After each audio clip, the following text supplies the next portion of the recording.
అందరికీ శుభ సాయంత్రం అండి. ఈరోజు నాకు దొరికిన అరుదైన అవకాశం. నేను వినాయక చవితికి పెళ్ళాను ఎవరికి ఇవ్వలేదు అనుకున్నాను. ఇద్దరు పార్వతీదేవులు దొరికారు ఇప్పుడు నాకు.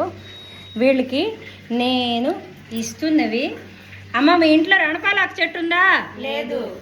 మరి పొనగంటి లేదు. కావాలా? కావాలి. మరి గుత్తుపోగా కావాలి. కావాలా? కావాలి. మరి కలవ పూల చెట్లు కావాలి. అగోండి కలవ సీడ్స్, ఇవన్నీ కూడా చెనక్కాయలు, అరటిపళ్ళు. మరి ఇది ప్రసాదం అనుకున్నారా? కాదు, మొక్కలకి మెన్యూర్.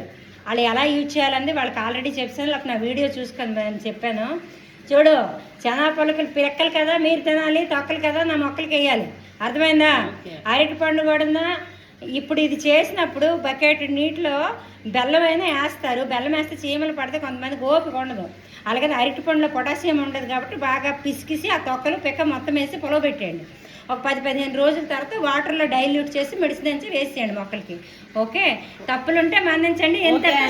ఎంతటితో సెలవు తీసుకుంటున్నాను. Thank you.